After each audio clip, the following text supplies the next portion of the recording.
Hola, muy buenas noches, buenos días o buenas tardes, dependiendo de dónde se estén conectando. Mi nombre es Richard Pinargote Rodríguez, soy médico imagenólogo, miembro de la Sociedad de Radiología y Diagnóstico por Imágenes de Manabí y docente de la Escuela de Medicina de la ULEN. Hoy día domingo 9 de agosto del 2020, siendo la hora local 20 horas con 7 minutos, desde la ciudad de Puerto Viejo, Ecuador, empezamos con esta transmisión de video que lo que lleva o como propósito tiene es compartirles información de carácter científico, de carácter médico, que nos involucra dentro de la pandemia y la cuarentena que estamos llevando todos. Y de una u otra manera también desterrar o desmitificar la presencia de bulos, fake news o cualquier tipo de noticias que puedan llegar y de una u otra manera hacer todavía más insoportable y más invivible la vida que estamos llevando ahora. Siempre llegamos nosotros con un fuerte abrazo a todas las personas que están padeciendo de algún problema de salud y muy en especial aquellos grupos familiares que de pronto sufrieron por el COVID-19. Entendemos lo vulnerable que uno queda, lo acentuado o lo al menos traumado que puede haber vivido esa experiencia y sin lugar a dudas puede llegar a ser hasta mortificante. Así que un fuerte abrazo para todos ellos. Y un sentido abrazo de solidaridad también a aquellas personas que lastimosamente han tenido que despedir a uno o más miembros de sus familias en relación a esta cuarentena. Ya sea por COVID-19 o por cualquier otra causa. Entendemos que el precio que tiene la vida humana no puede ser equiparado con absolutamente nada y entendemos que la ausencia de un ser querido tampoco. Al menos esperamos llegar con un abrazo solidario en virtud de ello.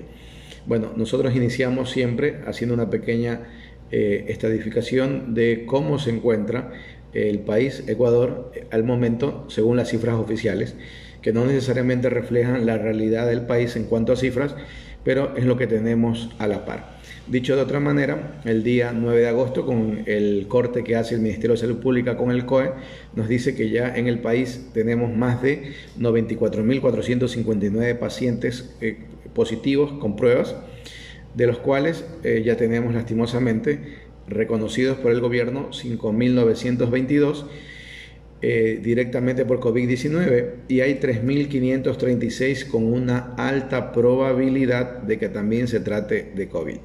Por lo tanto, estamos hablando de que nos encontramos con más de 9.400 pacientes que han tenido que lastimosamente fallecer a causa directa o indirecta del COVID-19, de las cifras oficiales. Entenderán de buena manera que estas cifras son las que maneja este gobierno que lastimosamente, entre otras tantas cosas, al menos la pandemia ha sido un desastre en todo sentido y por ende, incluso en algo tan esencial y básico que tiene que tener una nación y un país que se llama la estandarización de cifras y acercarse lo que más se pueda a la realidad, pues este gobierno está muy alejado de ella. En publicaciones extranjeras nos comentan que probablemente lo que se manifiesta acá a nivel local simplemente están representando la cuarta o sexta parte de las cifras oficiales. Dicho esto, que era importante mencionarlo, vamos a reconocer cómo se encuentra el mundo hasta ahora, al menos en el caso de los países con mayor número de pacientes afectados. En virtud de ello, Estados Unidos se mantiene muy de largo, ya superando los 5 millones de pacientes en primer lugar. Brasil ya superó los 3 millones en segundo puesto. La India ya superó 2.100.000 en tercero. Rusia tiene más de 880.000 en cuarto. Sudáfrica más de 559.000 en quinto. México y Perú, que prácticamente están muy similares, están entre el sexto y séptimo con 475.000 y 471.000 hacia arriba. Un país que ha crecido mucho, que se llama Colombia, que está en octavo puesto a nivel mundial con el número de casos, ya hoy tiene 376.000 hacia arriba. Desplazó a Chile, que está en el noveno puesto con más de 373.000. En el puesto número 10 se encuentra ya Irán con más de 326.000 casos. Luego, esto en el grupo de los países de los 10 primeros, ¿no? Hasta Irán. Y como nos daremos cuenta, de Sudamérica, prácticamente 5 países, o sea, la mitad de los 10 primeros países corresponde a Latinoamérica, perdón, dije Sudamérica, a Latinoamérica. Muy bien, en España se encuentra en el puesto número 11, Reino Unido en el España en este momento ya posee más de 314.000 pacientes afectados, Reino Unido con más de 312.000 en el puesto 12, Arabia Saudita en el 13 con más de 288.000, Pakistán en el 14 con más de 284.000, Bangladesh en el 15 con más de 257.000, Italia en el 16 con más de 250.000, Argentina ya se encuentra en el puesto 17 con más de 246.000, desplazando a Turquía en el puesto 18 con más de 240.000. Francia se encuentra en el puesto 19 con más de 235.000 y Alemania en el puesto 20 con más de 217.000. Ahí en el puesto 21 ya está Irak con más de 150.000, Filipinas en el 22 con más de 129.000, Indonesia en el 23 con más de 125.000, Canadá en el 24 con más de 121.000, Qatar en el 25 con más de 112.000, Kazajistán en el 26 con más de 98.000, Egipto en el 27 con más de 95.000, Ecuador tocándole los talones en el 28 con más de 94.000 y Bolivia tocando también nuestros talones en el 29 con más de 89.000. Ya Bolivia acaba de superar a China y el cual cierra en el puesto 30 con más de 88.744. Es interesante esto porque Bolivia, en cuanto a población, incluso tiene menos población que nosotros y ya ha superado a China, que las diferencias en cuanto al índice poblacional son abismales. Y es interesante que en el puesto 31 está aterrizando ya Israel con más de 83.000 casos. Y para que tengan una idea, Israel podrá tener el tamaño de la provincia de Manabí. La provincia de Manabí tiene entre 19.000 kilómetros cuadrados. ¿Sí? Y en ese entorno ellos ya tienen más de 83.000. Y Israel empezó haciendo una buena labor, una buena actividad, unas buenas medidas de contención, pero se confiaron, se descuidaron y hoy por hoy incluso tuvieron porque abrieron las escuelas, las reabrieron, hubo apertura en escuelas y tuvieron la mayor cantidad de contagiados en una escuela a nivel mundial. Significa que no hicieron las cosas como se debía. Digo esto porque nosotros estamos en Ecuador viviendo en este momento, entre comillas, un feriado, entre comillas porque han despedido a tanta gente, la gente está con limitaciones económicas que por ningún lado sería feriado, pero tras todo eso estamos viviendo una cuarentena. O sea, hay que entender el grado de responsabilidad que tenemos cada uno. Y es vergonzoso ver figuras como el mismo ministro de Salud, que está disfrutando cómoda y plácidamente el feriado, vacacionando, cuando el país convulsionado, lleno de pacientes, saturado de hospitales, no sabe qué hacer. O sea, vivimos en el mundo paradójico y con la incompetencia al máximo por parte de las autoridades. Sí, nadie puede decir que un ministro de salud no pueda descansar, pero viviendo en esta pandemia, lo último que pensaría uno sería en descansar, lo último, porque encima las cosas todos se hacen mal y solo demuestra más negligencia e irresponsabilidad. Y de verdad es lamentable, encima de que se toman las fotos las publique, porque por último que se vaya, pero no publique nada, al menos para que no nos bofetee con ese tipo de publicaciones. En fin, entonces lo de Israel tiene que llamarnos mucho la atención, porque Israel, lo menciono ya en el puesto 31, pero hasta hace un buen rato atrás no aparecía absolutamente nada en los 40 primeros países. Y ya como ha escalado abismalmente, no será extraño que desplace a China del puesto 30 dentro de poco tiempo. No será nada extraño aquello. Muy bien, a nivel latinoamericano, tomamos como referencia Estados Unidos, pero sepa ustedes que ya el mundo, que tiene más de 19.769.000 contagiados, al menos por la parte que tiene que ver con estadística, ya tiene a nivel mundial más de 729.000 fallecidos. Estados Unidos, cuando superó los 5 millones, ya tiene 162.913 personas fallecidas. Brasil superó ya los 3 millones de afectados, tiene 101.049, o sea, superó también los 100.000 personas fallecidas. México con 475.000, hacia arriba tiene 52.006 personas fallecidas. Perú con más de 471.000 tiene 20.844. Colombia, en este momento, que desplazó a Chile ya con más de 376.000, también lo ha desplazado con el número de personas fallecidas. Ya en Colombia tienen 12.540. Lo de Colombia sí es una situación que de una u otra manera nos ha alarmado por el crecimiento tan abismal que ha tenido en las últimas 2 semanas, sobre todo los últimos 10 días. Y asumo yo que la gente que vive en Colombia ha sido muy consciente de que las cosas, al menos en el último mes, no se hicieron como se debía, porque la flexibilidad llegó a tal extremo que había ciudades en Colombia que prácticamente estaban viviendo una vida sin coronavirus. Y el precio que uno paga por esos descuidos, esos deslices, es este tipo de situaciones, que crezcan las cifras de esta forma. Chile, con más de 373.000, tiene más de 10.000 pacientes, 10.077 personas fallecidas.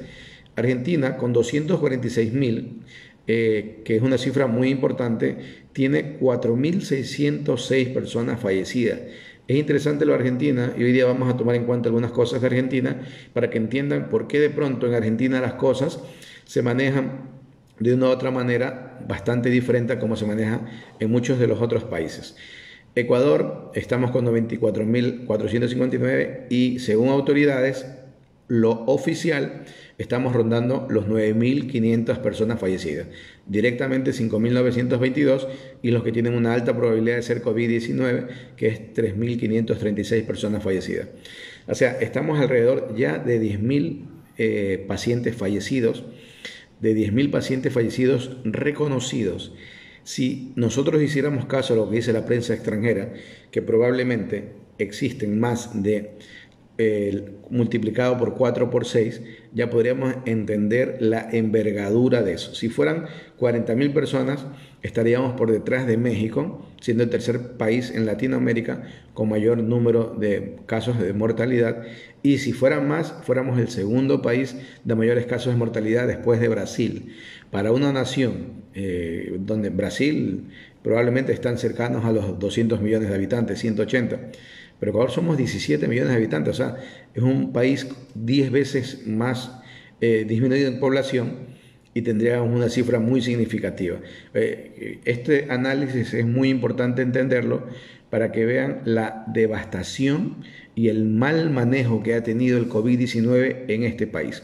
Por lo tanto, nadie nos puede engañar y las autoridades, tanto las autoridades a nivel nacional y las autoridades locales, han quedado debiendo mucho, sobre todo a nivel nacional obviamente, y creo que ninguna de ellas puede jactarse de decir que las cosas se han hecho bien porque no se ha hecho absolutamente nada bien.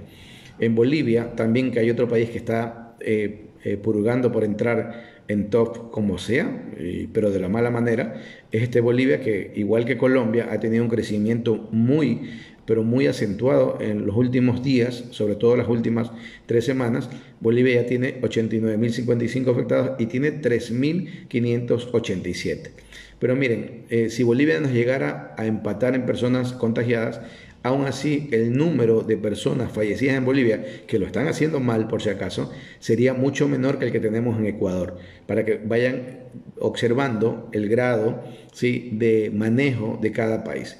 Bolivia, que últimamente salen las noticias en cuanto a cosas negativas, lo está haciendo mal y el mundo se da cuenta.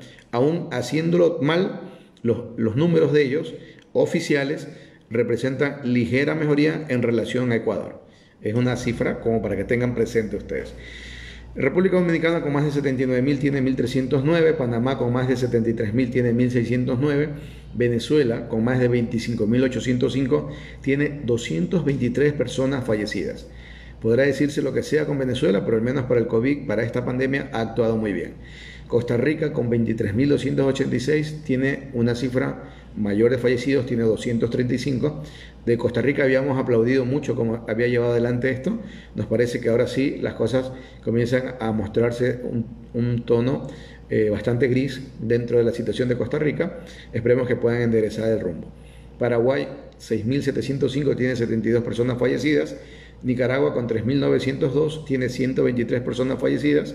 Cuba, con 2.953, tiene 88. Y Uruguay, con 1.353, tiene 37 personas fallecidas. Sin lugar a dudas, estos últimos países son los que de una u otra manera han hecho las cosas, al menos a beneficio de su población, de la forma más positiva, sin lugar a dudas.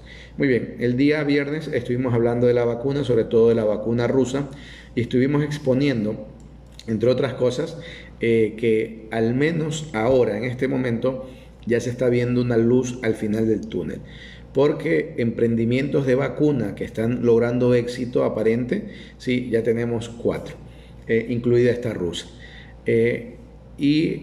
Podríamos incluir también a 2 o 3 laboratorios más de China, y podríamos estar hablando casi de 7 emprendimientos de vacunas que de una u otra forma están logrando un éxito en cuanto a los primeros estudios.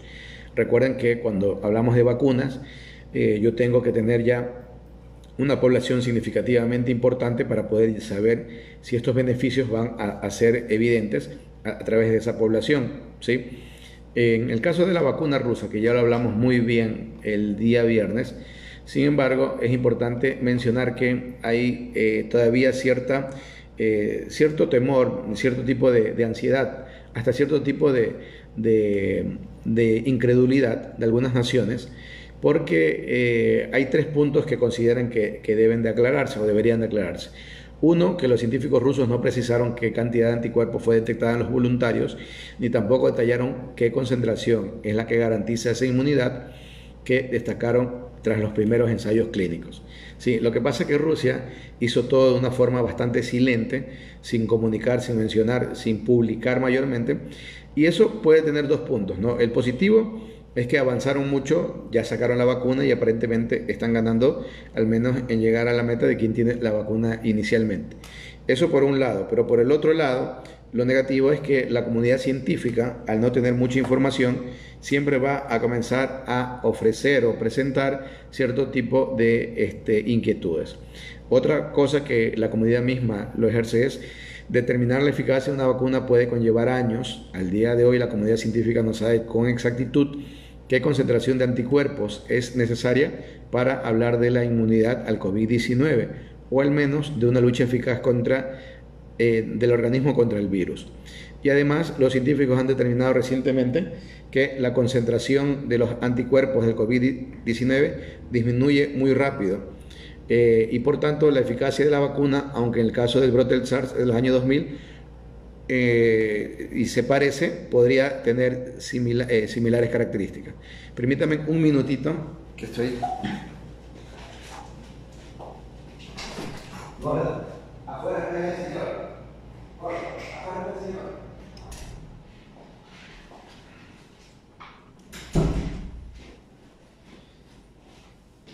Muy bien.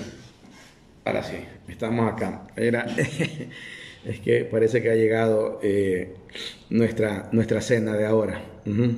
Y bueno, entonces ese tipo de cosas de una u otra forma han hecho de que cierta parte de la comunidad científica quizás pueda dudar de lo que pudiera ser en cuanto a eficacia, en cuanto a características de lo que tiene que ver con la vacuna. Sin embargo, solo para resaltar algunas cosas, Rusia, bueno, cuando era la Unión Soviética, tiene características de efectividad en cuanto al tratamiento, la utilización de vacunas y otro tipo de elementos bastante interesantes. Es más, una de las primeras vacunas que comenzó a funcionar de buena manera es la famosísima vacuna de Sabin, que es la que se utilizó para tratar o contrarrestar la poliomielitis. Ya hoy por hoy la poliomielitis ya está superada por la humanidad, pero recuerden la poliomielitis, lo agresiva que fue, lo degenerativa que fue la afectación en mucha gente, ¿sí? Y cuando comenzó la vacuna a comenzar a utilizarse en 1955, con la mano de un microbiólogo que se llamaba Jonas Salk, que él tenía origen judío ruso y vivía en Nueva York, neoyorquino sería. Entonces él la creó en Estados Unidos, pero el lugar donde se la probó y de una manera bastante insistente fue en la Unión Soviética. Y sin lugar a dudas, se hizo incluso un ensayo con 2 millones de niños y la vacuna demostró su efectividad y seguridad. Y eso hace que, sin lugar a dudas, si haya una especie de buena espalda, buena vibra por parte de los estudios de Rusia. O sea, en todo caso, habría que probarla ya, tener claro cómo se está manifestando, cómo se presenta, para hablar de una forma mucho más técnica, científica, y saber esto. Pero al menos saber que existe esta vacuna y que ya este día miércoles 12 de agosto la vacuna rusa ya va a ser aprobada por las autoridades encargadas de parte de Rusia, también de una u otra manera abre una situación de esperanza. Y abre una situación de esperanza porque hay otros laboratorios que también están ya adelantados en la fase 3 y terminando la fase 3 ya estarían gestionando la vacuna. Por ejemplo, tenemos la más común de las que más promoción hemos escuchado y de una u otra manera todos hemos oído, que es la de Moderna, de Inglaterra, de la cual ya tenemos incluso hasta un probable costo que sería de $25, pero esta vacuna quizás necesite 2 dosis. O sea, el costo final de la vacuna sería aproximadamente $50, pero no es un precio igual para todo el mundo. Recuerden que en Moderna los Estados Unidos y Bill Gates invirtieron mucho dinero y ellos tienen la exclusividad en cuanto a las primeras dosis, a las primeras vacunas que salgan, y ellos también dispondrán a qué parte del mundo le venden y a qué precio le venden. O sea, y entendamos, yo el día viernes manifesté que lo de las vacunas se transformó en una guerra, ¿sí?, de carácter egocentrista, política económica, y que lo que busca es también posicionar la situación de los países. Moderna ya tenemos ese precio, ellos no están pensando en una situación de humanismo ni nada por el estilo, sino están pensando en lucrar. Entonces, yo creo que ese costo no va a variar, 25, hasta podría subir, que se transforme en 50 por las 2 dosis. También tengo una vacuna que la dirige o está a medias también con un laboratorio alemán, que es la de Pfizer Biotech, y esta vacuna costaría $19.50, pero también serían 2 dosis, por lo tanto oscilaría alrededor de $40. Con ese costo ellos aseguran tener un margen de utilidad aceptable y en teoría no afectaría mucho ellos creen, a las economías que podrían necesitar la vacuna. Y luego también tengo esta vacuna que tiene origen chino y con también inclusión de otros países, que es la de AstraZeneca, que no busca rentabilidad. Escúchese bien, que no busca rentabilidad. Se podría estar vendiendo al mundo entre 3 a 4 dólares. Vean la diferencia abismal cuando una empresa o cuando un país, porque al fondo también hay intereses políticos. Esta vacuna que nacería de China, ¿sí? Yo también considero que China quiere sentirse bien con el mundo y de una otra manera ese costo sería bastante interesante. Frente a los $50 o los $40 de las otras, ni a considerar. La vacuna de Rusia todavía no se encuentra una cifra exacta del costo, pero probablemente se acercaría más a esta vacuna de AstraZeneca que a cualquier otra. Entonces, ya todo esto lo único que está marcando es que ya estamos observando la luz al final del túnel. Esa luz al final del túnel nos obliga a pensar de que al menos hasta que no tengamos la vacuna en nuestro país, y recuerden que los protocolos de vacunación que son actualizados dentro de la Organización Mundial de la Salud indican que las primeras personas que reciben vacunas son los trabajadores de salud que trabajan en primera línea sobre todo, y las personas más vulnerables de la tercera edad. O sea, digo para tener esta idea porque, bueno, obviamente me imagino que habrá un margen de vacunas privadas y entrarán dentro de la situación de lo privado, pero al menos hablando en masificación de la vacuna, entrarán estos protocolos que son los que se aplican y se deben utilizar. Ahora, mucha gente dirá, ¿por qué el personal de salud de primera línea sí debería recibir la vacuna? Pues algo muy elemental, porque si ellos se enferman, ¿sí?, independiente de que pudieran llegar a fallecer o no, que por supuesto que es importante, pero si ellos se enferman, ¿sí?, significa que tengo menos gente que pueda atender a las personas que se llegan a enfermar. Entonces, yo les puedo decir que hay servicios de salud acá en el Ecuador, de hospitales, que prácticamente el 80-90% de su personal de salud ya ha sido contagiado. Hay servicios, ¿no? Habrá otros que probablemente el personal de salud todavía no ha sido contagiado, pero hay unos que llega hasta esa cifra. Y sobre todo en ciudades como Quito, como Guayaquil, ¿sí?, en Cuenca, aquí en Puerto Viejo, en Manta, para que tengan una idea. Así que es importante entender esos protocolos de vacunación. Pero en todo caso ya estamos viendo esta famosa luz al final del túnel y ahora lo que nos toca es intentar soportar dentro de lo que se pueda lo que conlleva esperar a ello. Porque no significa que el hecho de que el miércoles ya Rusia haga algo con la autorización de la vacuna significa que en la otra semana ya estaría la vacuna acá. No, todavía se tienen que cumplir ciertas cosas en cuanto a protocolos y recién podríamos estar aspirando eso, acelerando todo, probablemente a mediados o finales de octubre, ¿sí? Que podríamos estar viendo algo palpable ya a nivel del país, y si es antes mucho mejor todavía, pero probablemente allí, ¿sí? Ahora, nuevamente, a mí la idea de que hayan muchas vacunas de muchos países me parece bastante interesante, porque eso no nos liga ni nos obliga a recibir presiones de cierto país para que podamos acceder a su vacuna. Entonces, eso también hay que entenderlo y verlo de esa manera. Miren, lo que ocurre en Argentina, que hay una cara negativa, pero una cara muy positiva de la moneda, como siempre suele ocurrir. Primero que ellos se descuidaron en el control de las personas porque dieron autoridad a los órganos o a los organismos provinciales o estatales, como se denominan las provincias en Argentina, porque la Argentina es la unión de las provincias, ¿sí? Del del Río de la Plata, y esta unión de las provincias forman al país, ¿no? A la Argentina. Entonces, cada gobernador de cada provincia adoptó, según los criterios, asumo yo, de salud de cada uno de ellos, las medidas si eran mucho más flexibles o no.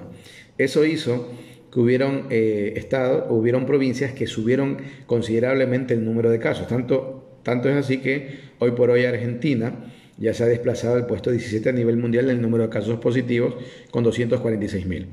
Pero también es interesante la respuesta de la atención médica, generada obviamente desde el gobierno, a través de todas las unidades, tanto públicas como privadas, para que en este momento ellos tengan 4.606 personas fallecidas.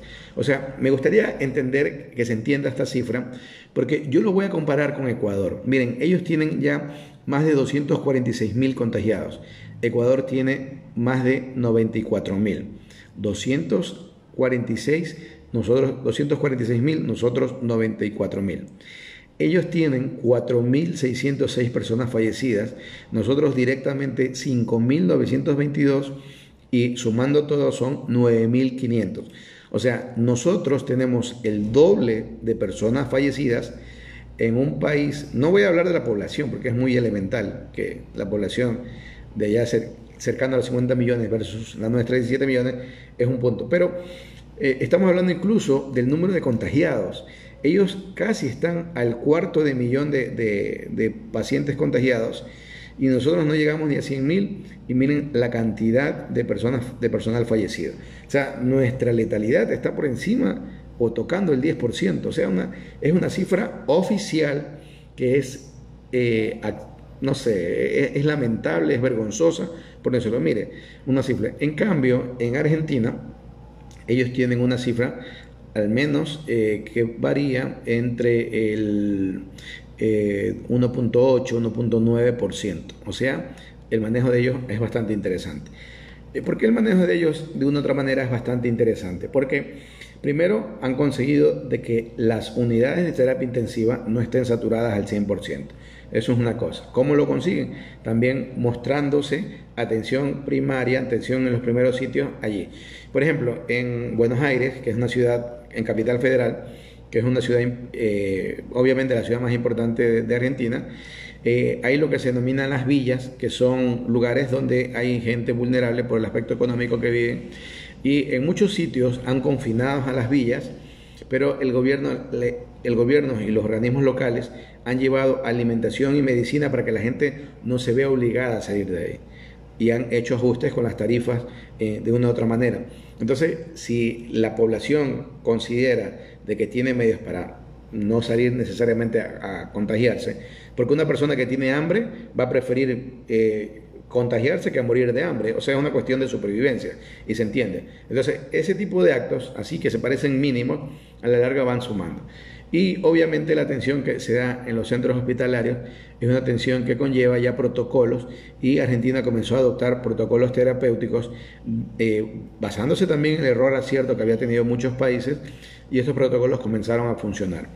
Comenzaron a funcionar tanto así que el número de pacientes que cursan hacia terapia intensiva es relativamente menor si lo comparo con cifras de países cercanos, ¿no? Y nos involucramos nosotros también.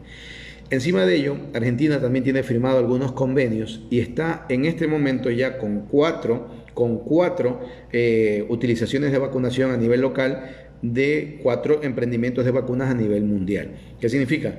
Que la población argentina en este momento sí, van a recibir vacunas como la fase de experimentación, esta fase 3, de 4 diferentes laboratorios. Entonces, obviamente la gente que entra en ello son gente que lo entra voluntariamente, pero Argentina asegura tener los conocimientos y probablemente incluso crear la vacuna a partir de esos conocimientos. Y nuevamente, eso hace que ellos no necesiten ni siquiera en algún momento llegar a comprar la vacuna, sino la podrían producir y podrían incluso el costo de la vacuna colocarlo de una forma bastante accesible para la población, incluso si es que el gobierno le toca comprar. Aparte de ello, que ya me parece bastante interesante, aparte de ello, en vacunas están probando otras alternativas.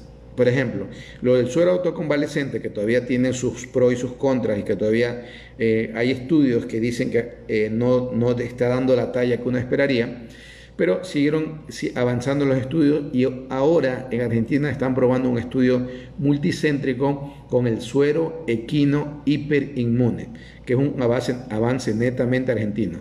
Este suero equino hiperinmune, ¿sí? Equino es porque viene de un caballo, está ya probándose en humanos. Ya incluso se conoció que hay una aprobación del ANMA, que es el organismo de investigación para el estudio de este suero clínico equino hiperinmune, y sería un tratamiento de los más avanzados para la enfermedad del COVID-19 que nos está causando esta pandemia. El suero del equino hiperinmune se suma así oficialmente a otros tratamientos de estudios en humanos que están en experimentación, como el uso, por ejemplo, de antivirales, plasmas convalescentes, corticoides, etc., ¿no? Ahora, ¿qué es lo que significa este suero y por qué entendemos que puede estar teniendo una connotación bastante interesante? Porque el suero lo que busca es bloquear la enfermedad. Esa es la eficacia del suero, bloquearla. Y se lo está dando, se lo va a aplicar y se lo está aplicando ya, porque ya se ha hecho algunos ensayos, en pacientes moderados y que estén pasando a severos, no en los graves, pero que presenten, para incluirlos en el estudio, cambios radiológicos en radiografía o en tomografía que muestren signos de neumonía. ¿Con qué intención? La intención es buscar bajar la carga viral y poder evitar que el paciente derive a terapia intensiva. Porque recuerden que además de conseguir que el sistema sanitario, el sistema de salud no colapse en terapia intensiva, también evita que el paciente que entre en terapia intensiva entra muchas veces en una especie de moneda de la suerte, que vivirá o no vivirá. O sea, la verdad, ahora la situación se revierte un poco. Ahora la relación de la gente que entra en terapia intensiva, incluso en nuestro país, y llega a fallecer, probablemente no superará el 10%, pero antes estaba entre 30-40%, era muy atroz, ¿no? Muy bien, ahora, ¿cómo se consigue esto? Miren, en el mundo, los equinos, los caballos, se los utiliza por ser unas grandes, tienen una gran masa, tienen un gran volumen corporal y tienen una gran masa volumétrica de sangre, y en la actualidad se los ha usado y se los sigue usando para producir sueros antiofídicos, para tratar las mordeduras de serpientes, antialacrán, ¿sí? Antirrábicos, y por esta característica que tienen los caballos de poder generar una gran cantidad de anticuerpos. Entonces inyectan al caballo una fracción del virus atenuado o de alguna manera para que reconozca y comience a producir anticuerpos, y esa sangre del caballo se quita y ahí se procesa para sacar el suero específico. Ahora, ¿por qué estamos dando importancia a esto? Porque en estudios en laboratorio ha demostrado el suero equino hiperinmune ser entre 50 a 60 veces más potente para neutralizar el virus que incluso el plasma convalescente. Entonces, eso sin lugar a dudas entusiasma, y los pacientes que entran en este estudio multicéntrico son voluntarios. Ellos tienen que firmar un consentimiento informado, o sea, conocen todo lo que van a recibir. En el estudio ellos le dan la administración del suero en 2 dosis por vía endovenosa en 48 horas, y se los controla en 28 días para ver la evolución de los pacientes. En eso es interesante que ya hay hospitales de Argentina involucrados, como es el hospital de Güemes, Pirubano, el de Cañuelas, el de la Ciudad de La Plata. En total son 15 hospitales dentro de Gran Buenos Aires, La Plata y del interior que van a participar de esto. Y es interesante porque esta iniciativa que la modula CONICET están a cargo de laboratorios privados como Inmunova, Biol, Naxaiden, e instituciones públicas como el Instituto Leguard, la Universidad de San Martín, Ali Malbrán, y también ahora se suma la Fundación Favaloro. Así que yo la verdad, a mí me parece bastante interesante porque también es otra herramienta. Porque en el peor de los casos, que todavía no podamos tener acceso a vacunas, el tener un suero que demuestre efectividad haría que una persona que ya esté entrando en fase moderada y lo reciba, evitar que llegue a terapia intensiva. Actuaría casi similar o hasta un poco mejor que los antivirales que hemos escuchado, los famosísimos antivirales que ya tenemos ratito oyéndolos a cada rato, como el Remdesivir y el antiviral ruso que es el Avifavir. Entonces, este dato era importante darles a conocer y mostrarlo porque me parece que de una u otra forma es como que nos entusiasma. Ojo, que esto no tiene que servir para que nos confiemos y para bajar la guardia, para el contrario. Sabemos que ya las cosas pueden irse terminando en algún momento, pero mientras toda la población o no reciba una vacuna o no tenga un tratamiento efectivo o no se haya contagiado, que no sería lo óptimo, ¿sí? No podríamos considerar superado el problema. Y es más, muchos epidemiólogos y virólogos manifiestan que nosotros vamos a convivir con el COVID-19 un largo tiempo. Y probablemente se va a hacer estacional, va a ir, volver, pero si tenemos vacunas y estas cosas, bueno, podría ser bastante llevadero todo. Entonces, repito lo que dije y he dicho en algunos videos. Mentalmente, nosotros tenemos que pensar que el mundo como lo conocíamos hasta febrero del 2021 no va a ser el mismo, ¿sí? Al menos. Y si las cosas se dan para que sea antes, a buena hora. Pero al menos hasta febrero del 2021 mentalmente tenemos que considerar de que el mundo va a seguir en estas circunstancias. Mascarilla, escudo facial, lavado de manos, distanciamiento social, etc. Y ahora que si las vacunas llegan y comiencen a arribar a nuestro territorio de Latinoamérica, desde mediados de octubre, finales de octubre, a buena hora, ¿sí? Entonces ahora lo que tenemos que hacer es protegernos, ¿sí? A nosotros como individuos y protegernos a nosotros como familia. Lo digo esto sobre todo por Ecuador, donde donde el gobierno ha demostrado negligencia, corrupción, ¿sí? Y ha demostrado el colmo del colmo. Solo en este país a personas o sea, es una risa paradójica, es una risa cínica, la mía en este momento, pero porque solo en este país capturan a alguien involucrado en un negociado de salud y esa persona que va a rendir testimonio lo asesinan en la cárcel. O sea, prácticamente lo cogieron es para matarlo, para asesinarlo. Eso es lo que uno tiene que pensar. Imagínense qué tipo de gobierno estamos viviendo para que estas cosas se den de una forma tan libre. Pero como siempre les digo, ya les queda menos tiempo a esta gente que tendrá luego que pagar con la justicia, tendrá que enfrentarse a la justicia, porque los actos que han hecho no van a desaparecer. La negligencia y la irresponsabilidad, la corrupción, todo este tipo de cosas que lo han hecho, que día a día uno lo comprueba y hasta se asquea, definitivamente van a tener que pagar, ¿sí? Tarde o temprano les llegará su hora, a todos ellos. Y a nosotros tarde o temprano también nos llegará la hora de poder salir de esta cuarentena. Así que hay que tratar de llevar las cosas dentro de lo que se pueda con relativamente calma, porque la salud mental también es extremadamente importante, ¿sí? Bueno, esto era en cuanto a información. Tenía otras cosas más pendientes, pero por la hora voy a dar paso nomás a lo que ustedes han publicado. En virtud de ello, vamos enviando saludos a Lupita Zambrano, que manda saludos, muchas gracias. Brigitte Macías, creo que estuvo de cumpleaños, feliz cumpleaños. Diomari Moore, saludos. La abogada Gladys Dayana Pinargote, el arquitecto Wilson Roberto Cosquil Lozada. Lupita Zambrano pregunta: ¿considera usted que este feriado va a afectar en que las cifras suban? Gracias por su atención. Indudablemente que sí. O sea, las cifras de que van a subir, van a subir. Y de aquí a 15 días las cifras o sea, deberían subir. Si no suben, es nuevamente la manipulación del gobierno, porque es una cuestión muy elemental. Vean la movilización que ha ocurrido en el país por esto, que luego de estar viviendo cuarentena es muy llamativa. Claro, no ha sido como otros años, por supuesto, pero es llamativo cómo se ha movilizado mucha gente de ciudades grandes, Quito, Guayaquil. Vean las vías de salidas de Quito, de Guayaquil, cómo estaban colapsadas el viernes en la noche, el viernes en la tarde, incluso ayer sábado, colapsadas por el desplazamiento de las personas. Entonces, sin lugar a dudas, se desplazan personas, el virus se desplaza y conlleva a que haya un repunte en las cifras. Eso será más que evidente.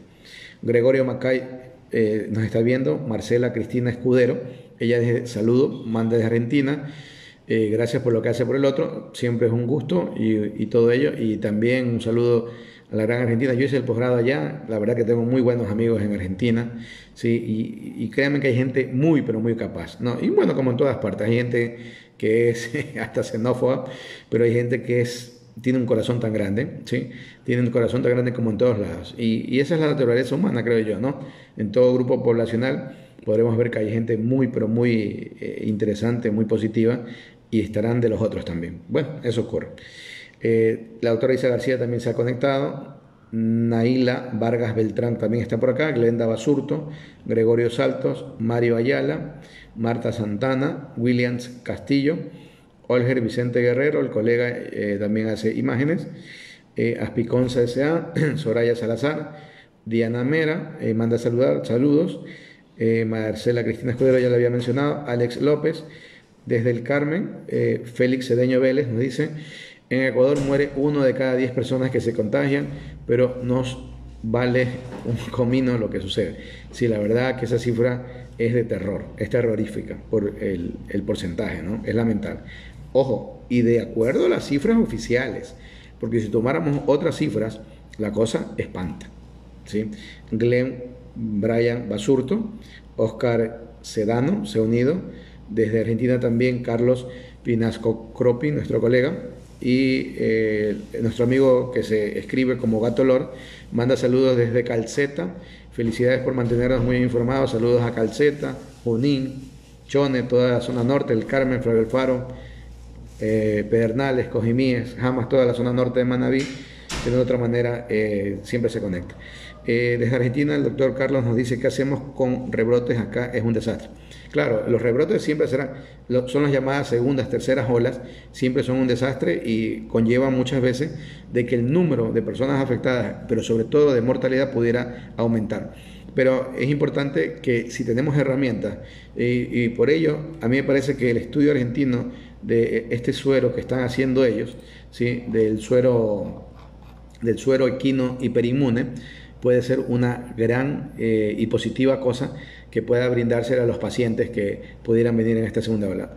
Porque las segundas olas vienen cuando la gente cree que ya se fue todo, se relaja. Lo mismo pasó con la gripe española. ¿Sí? La segunda ola mató más que el primer brote inicial. Fue la segunda ola la que mató, y la tercera ola también mató un grupo importante de personas. Entonces, allí es cuando la gente se confía, baja defensas en cuanto a las acciones que tome, ¿sí? Yo, por ejemplo, a buena hora en mis recorridos en las calles, sí veo que el cumplimiento de la mascarilla es una regla. Incluso he visto niños que han salido a parques por momentos y los niños salen como deben ser, hacer bicicleta con casco, rodillera y mascarilla. O sea, a veces me han dado ganas de tomar la foto para mostrar las cosas positivas, ¿no? Que los niños son los que mejor se adaptan a este tipo de cosas. Ellos, mis hijos, yo tengo una niña de 5 años y uno de 9, y mi niña de 5 tiene unas mascarillitas de lo que le gustan a los niños, ¿no? De unicornio, esas cosas. Y es su mascarillita de unicornio, con todas estas cuestiones, se las lleva, se las pone, sabe cómo se tienen que limpiar los pies al entrar, etc. O sea, son los que mejores se adaptan, la verdad. Y muchas veces ellos también son los que más sufren porque el mundo de ellos se transformó completamente. Sí, pero bueno, en todo caso ya se está viendo una pequeña luz al final del túnel. La señora Diana Mera nos dice: hay gente que no ha perdido familiar. ella me dice que hay gente que no ha perdido familiares y son los que actúan sin pensar. Sí, es verdad. Y hay gente que ha perdido y aún así sigue siendo un poquito irresponsable. Entonces, un llamado de atención a todos, no solamente por ti, sino por los tuyos. Hay que entender que este es un problema a todos, que a todos nos involucra de una u otra manera, ¿no? Sí, gracias, colega. El doctor Carlos, que nos manda a hablar sobre la opinión. Muy bien, dicho esto, agradecemos siempre la posibilidad de que puedan estar acá. De una u otra forma, el que se puedan conectar a uno también lo estimula y hace que al menos el aporte uno sienta que valga la pena. Porque de pronto es información que puedan ustedes adquirir sin ningún problema en sitios oficiales, pero siempre será más interesante poder tener un estado de retroalimentación que de una u otra forma hace que ciertas dudas que de pronto puedan quedar allí, cuando uno lee algo que tenga que ver carácter médico, como que quizás el lenguaje puede ser muy extremo y puedan quedar preguntas, siempre sería importante tratarlas acá para intentar buscar las palabras precisas para que todos podamos estar conscientes de lo que ocurre. Espero que el resto de la noche la puedan pasar muy bien. Esta semana que viene pueda ser llena de buenas noticias. Dios quiera que ya no vengan tantas cosas que este 2020 sí nos tiene preocupados.